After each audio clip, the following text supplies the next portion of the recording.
आप इधर आए जी तो आप सिर्फ 125 मंदिरों में अगर आप इधर उधर भी घूम रहे हैं ना जी तो भी आपको इसका पुण्य प्राप्त, क्योंकि इस स्थान के बारे में कहा गया है भूतले मुनि शार्दुला सत्यमेव तन्मयोदितम, भूतल पे काशी विश्वनाथ धाम के बाद ये दूसरा स्थान है जहाँ मोक्ष और मुक्ति मार्ग का यहाँ पर व्यक्ति को प्राप्त होता है। मोक्ष और मुक्ति मार्ग के लिए साधना का एक अतुलनीय केंद्र है। और यहाँ पर पौराणिक देवदार के वृक्षों को देखेंगे आप तो ये वृक्ष आपको युगल जोड़े में मिलेंगे, माता पार्वती और भगवान भोलेनाथ के प्रतीक। वो सामने एक वृक्ष है देखिए, हाँ नीचे से जड़ एक है हाँ जड़ एक है, ऊपर और दो। ऊपर 2 हो गए और ये हैं। जंगल में भी 3 किलोमीटर की परिधि में जहाँ भी आप देखेंगे देवदार के वृक्ष आपको ऐसे ही मिलेंगे। तो इसलिए भगवान भोलेनाथ की अनंत महिमा है। और वास्तु के हिसाब से यहाँ देवताओं की जो स्थिति बनी है वो भी अपने आप में वास्तु के एक परिपक्व ज्ञान दर्शाता है।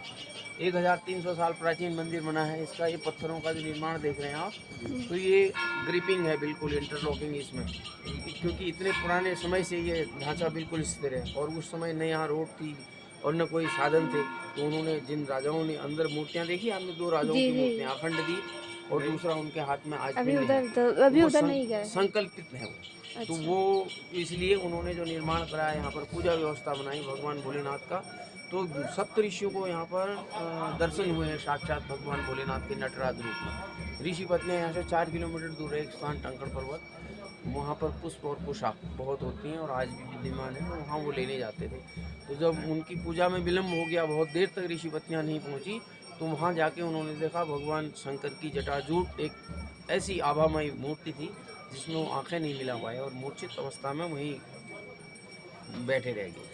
जब ऋषि लोग पहुँचने देखने के लिए वहाँ देखा उन्होंने, तो उन्होंने बगैर कुछ सोचे समझे उनको अभिशप्त कर दिया, यानी कि श्राप दे दिया कि आप जो भी हैं आपकी वजह से हमारी पूजा में व्यवधान हुआ है, इसलिए आप यहाँ पर जागृत रूप में स्थिर रहें।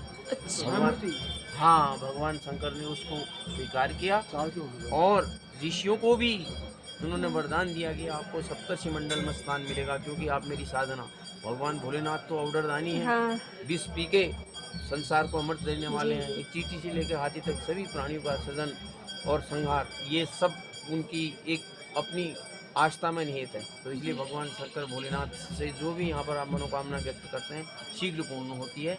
और ये जो युगल रूप देख रहे हैं आप देवदार के वृक्षों का, तो ये भी माता पार्वती और भगवान भोलेनाथ का प्रतीक है। और अंदर पिंडी दर्शन देखेंगे, वहाँ पर भी 2 भाग हैं और स्वयं वो अपने आप प्रकट। तो ईशान कोण में भगवान शंकर जी ये है, पीछे जटागंगा है और इस तरफ जो नदी है जो नीचे जटागंगा है भी 4 किलोमीटर दूर से बह के आती है और वहाँ जटाओं से चट्टान से नीचे पानी टपकता है। उसके बाद यहाँ और उस तरफ ब्रह्मकुंड है जो स्नान करने का, उसमें अलकनंदा की गुप्त धारा है। वो प्राचीन समय में ऐसा प्रमाण है कि ऋषि स्नान करके फिर बाबा भोलेनाथ की साधना यहाँ पर करते थे। अंदर गर्भगृह में 9 ग्रहों के 9 ध्यान केंद्र बने हैं। वो अपने आप में एक अलौकिक स्थान है, दिव्य स्थान है, तो इसलिए परम शांति मिलती है।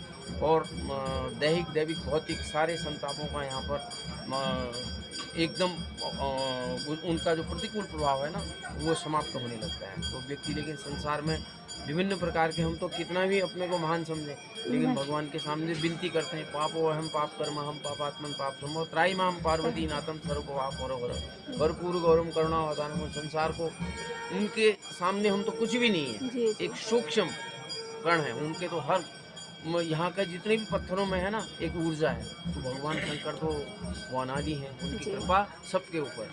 तो आपकी यात्रा मंगलमय हो। भगवान जी बहुत बहुत धन्यवाद पंडित जय हो, जी। जय हो। दक्षिणा दो। हर हर महादेव शंभो।